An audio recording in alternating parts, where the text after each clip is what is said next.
Assalamualaikum warahmatullahi wabarakatuh. Selamat pagi semuanya.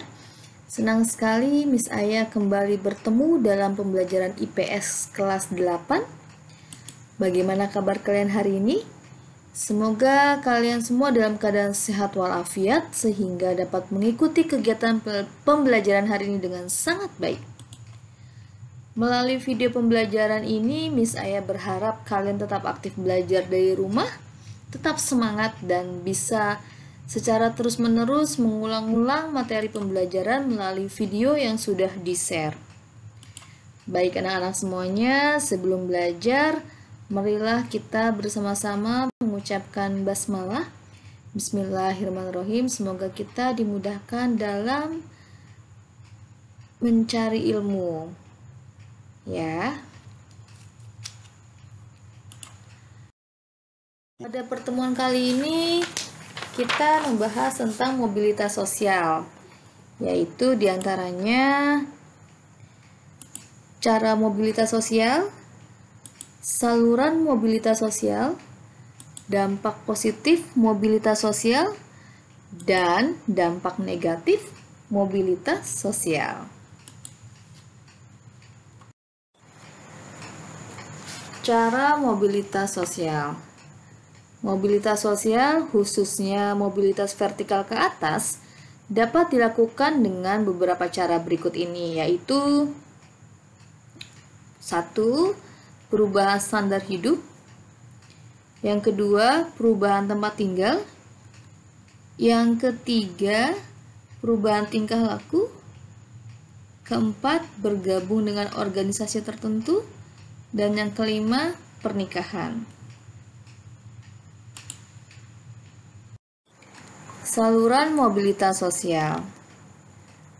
Menurut Pitirim A. Sorokin, dalam mobilitas sosial, terutama mobilitas sosial vertikal ke atas, terdapat saluran-saluran tertentu dalam masyarakat. Saluran-saluran tersebut disebut sirkulasi sosial atau social circulation, yaitu sebagai berikut. Yang pertama, angkatan bersenjata. Organisasi angkatan bersenjata dapat digunakan sebagai saluran mobilitas vertikal ke atas melalui tahapan kenaikan pangkat. Yang kedua, lembaga keagamaan.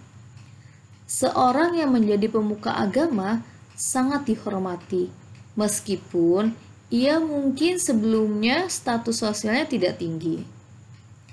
Yang ketiga, lembaga pendidikan.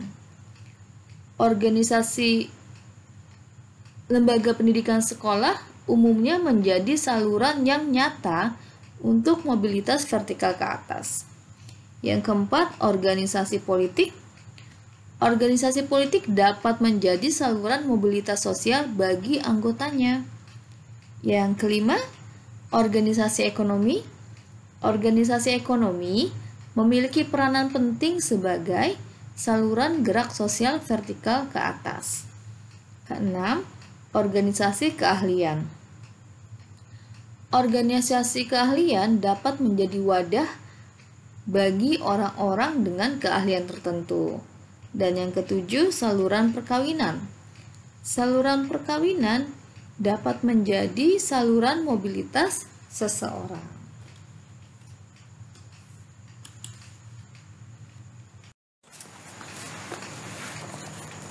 Apakah dampak terjadinya mobilitas sosial? Apabila semua mobilitas sosial bersifat ke atas atau social climbing, tentu semua orang akan merasa senang. Akan tetapi, selalu ada 3 kemungkinan mobilitas sosial, yakni ke bawah, ke atas, dan ke samping. Karena itulah, kalian perlu memahami bahwa dampak terjadinya mobilitas sosial bersifat positif dan negatif.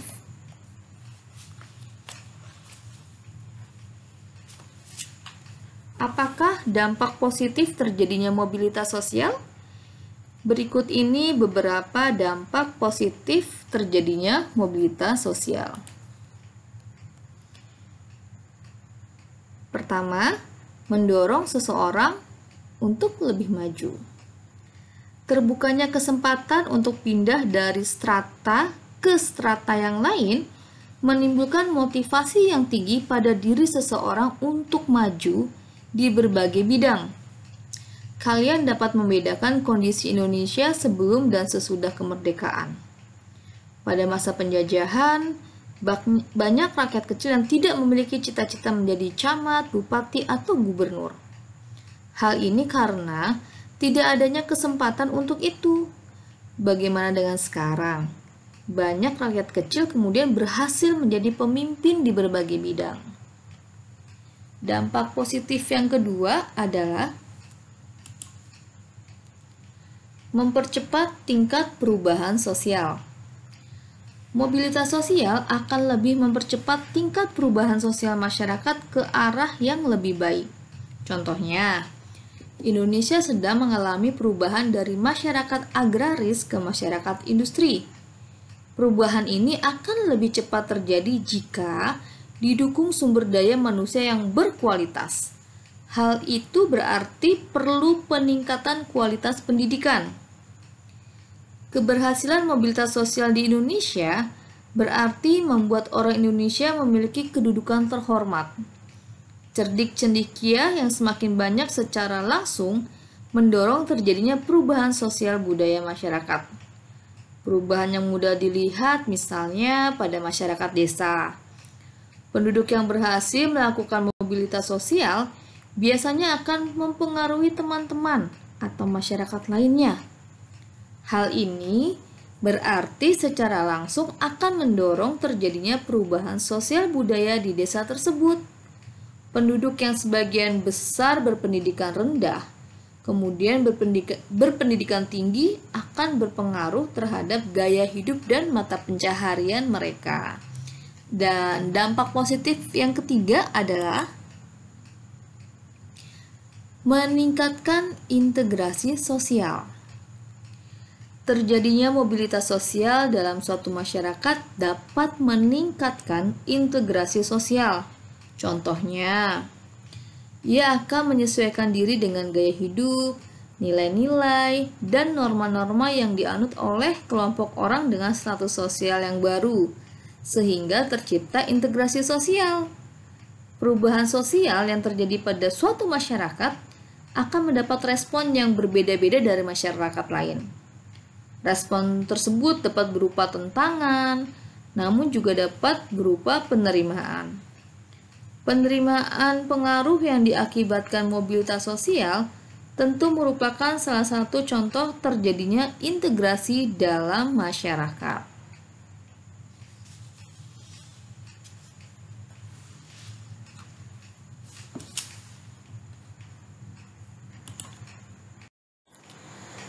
Kalian telah memahami dampak positif terjadinya mobilitas sosial.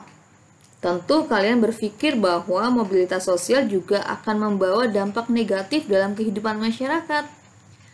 Apa saja dampak negatif mobilitas sosial? Yang pertama adalah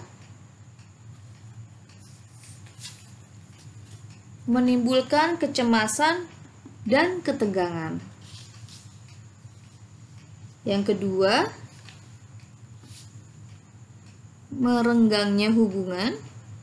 Yang ketiga, menimbulkan pertentangan atau konflik antar pribadi. Keempat, menimbulkan konflik antar kelas. 5, menimbulkan konflik antar kelompok. Dan yang keenam, menimbulkan konflik antar generasi.